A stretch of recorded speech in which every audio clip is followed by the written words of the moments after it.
Since the beginning of our American history, we have been engaged in change, in a perpetual, peaceful revolution.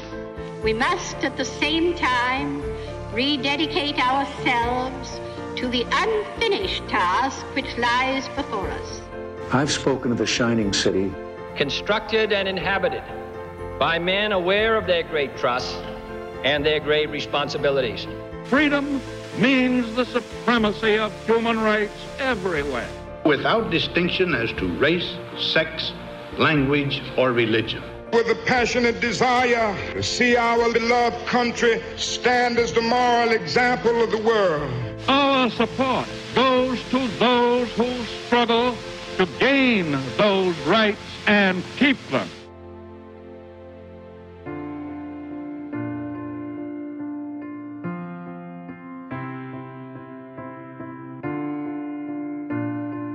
Human Rights First challenges America to live up to its ideals. I believe some of these practices, especially waterboarding, are and should be prohibited. We're here to try to debunk the strategy of fear. Human Rights First very much enabled us to speak out. Countries that restrict free access to information or violate the basic rights of Internet users risk walling themselves off from the progress of the next century. Really expressed appreciation to Human Rights First, but making anti-Semitism a priority. We call on all delegates to ensure that existing international norms are better implemented at international, national, and local levels. The rights of lesbian, gay, bisexual, transgender, intersex people are fundamental human rights. Human Rights First. You are a lifeline, helping us to turn anguish into action and then concrete change that has saved lives. We put them on the track towards starting a new life. It was very great for me to hear from the judge that you got asylum. I don't know what to say.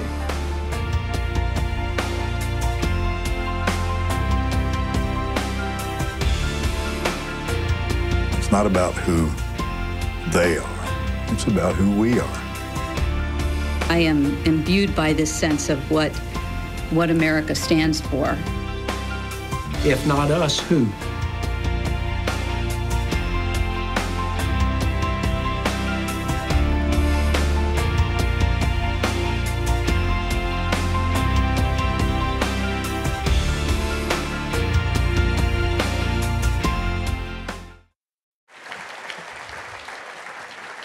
Good evening. Good evening, and thank you all for being with us tonight.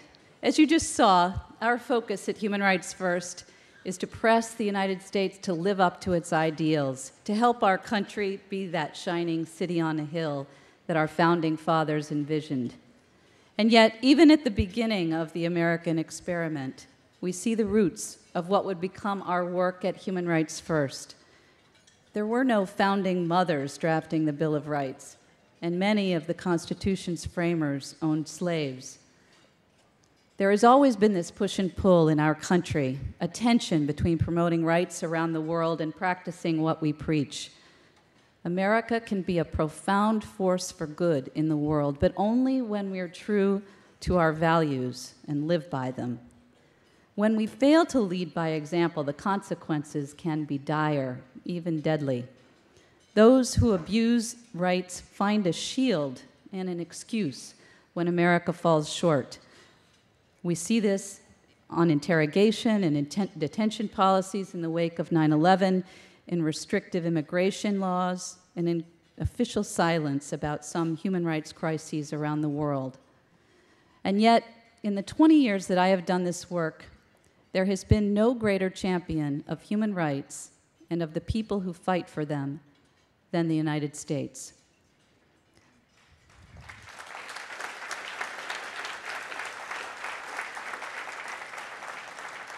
We are living in a time of great uncertainty in our country. Our economy continues to struggle, our military is stretched thin, and our politics seem hopelessly dysfunctional. Is this any time to be talking about American leadership? I say it is. Because it is not a vibrant economy or a powerful military or even a peaceable body politic that has made America a beacon. Our country's ideals are its most valuable asset, the source of its strength, the substance of its soul, and they can serve as guideposts to help us get back on track when we've lost our way. 70 years ago, faced with an economic collapse at home and an existential threat abroad, Franklin Roosevelt didn't reject those founding ideals. He championed them because, as he put it, freedom means the supremacy of human rights everywhere. FDR was right. Respect for human rights is the bedrock on which to build a more just, peaceful, and prosperous world. This conviction that freedom is foundational is why we call ourselves Human Rights First. There's no question that our problems at home are profound, but as President Clinton once said, there's nothing wrong with America that cannot be cured by what's right with America. That's why we pursue our advocacy without fear or favor, and regardless of who sits in the White House or Congress or even in the State Department. We will never stop pressing the United States to lead by example, to heed the call of Burmese dissident Aung San Suu Kyi, who implored, "Use your freedom to promote ours." There is no more potent symbol of that freedom than the one that sits out there, just beyond these piers, the Statue of Liberty. This week, Friday to be exact, marks the 125th anniversary of the lighting of Liberty's torch, a gift from foreigners who saw the best in us. She stands as a beacon, not only to those who come to our shores yearning to breathe free, but as a reminder to us as Americans of who we are and what we stand for. I hope you will continue to support us in that cause, take pride in our successes, and stick with us as we face the challenges ahead. But most of all, I invite you to join us in our fight to make the United States a beacon of hope for the world and a more perfect union. Before I close, I want to share two illustrations of the power of leading by example. The first is an award we bestow each year in the name of our founding board chair, Judge Marvin Frankel, a great man of the law who urged lawyers to take up public service as he did throughout his career. In this room tonight, we have scores of lawyers who generously give their time to represent our asylum clients. Each year, through our pro bono program, more than 1,000 lawyers represent refugees from more than 80 different countries and win more than 90% of their cases. These efforts constitute an in-kind contribution worth more than $28 million and guarantee a second chance in life to thousands of people fleeing persecution. This year, 2 firms performed above and beyond the call of duty. Thank you. Thank you to you.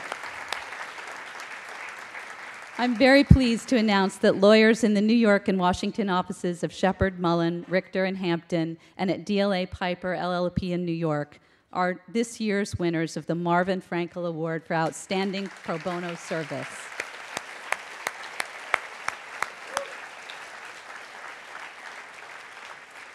And finally, a word about our leader, Bill Zabel. We are incredibly fortunate to have as chairman of our board a man who is a living example of our values.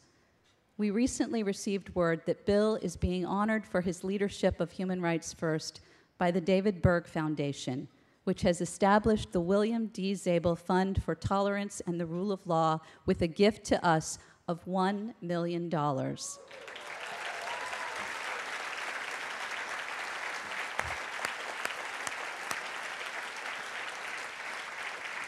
What an amazing tribute to Bill's leadership and lifelong commitment to promoting human rights in our country and in our world. Thank you, Bill, for all you do for us, and thank you to Michelle Tocci, president of the Berg Foundation, who's here with us tonight.